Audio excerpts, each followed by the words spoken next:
In a somber turn of events, Russia grappled with them. Aftermath of the sudden passing of opposition leader Alexei Navalny, who died while in custody at a remote Arctic penal colony. Amidst the mourning, over 400 individuals found themselves detained across Russia as they paid homage to the fallen figure.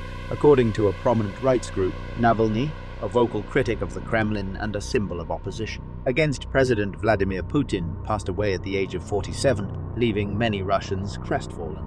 Despite surviving a nerve, agent poisoning and enduring multiple incarcerations, Navalny persisted in his relentless criticism of the government.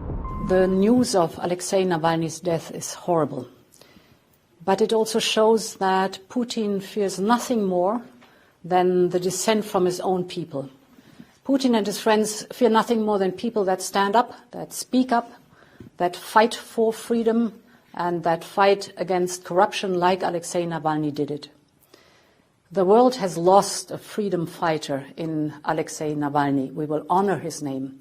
And in his name, we will stand up for democracy and for our values. Alexei Navalny was an incredibly brave fighter against corruption, and he gave up everything in campaigning for what he believed in. And my heart goes out to his wife and to his family. And we should be clear about what has happened here.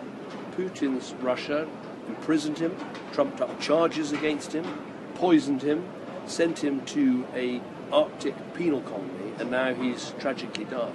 And we should hold Putin accountable for this, and no one should be in any doubt about the dreadful nature of Putin's regime in Russia after what has just happened. The news of Navalny's demise reverberated globally, prompting spontaneous gatherings in numerous Russian cities to honor his memory.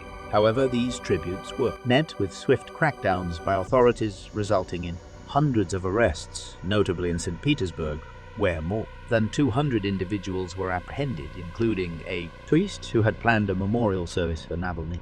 The Kremlin stated that Putin had been informed of Navalny's death.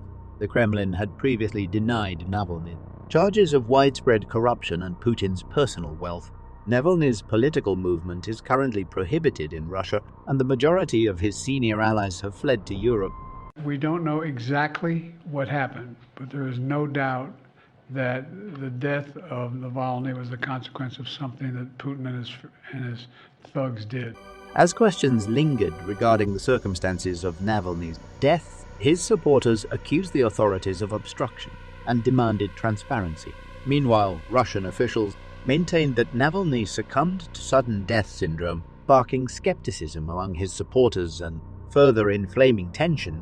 Navalny's passing comes amidst a backdrop of political turbulence in Russia, with an upcoming presidential election widely expected to secure Putin's grip on power for another term. His wife, Yulia Navalnaya, delivered a poignant message at the Munich Security Conference, holding those in authority accountable for the tragedy that befell her family and the nation.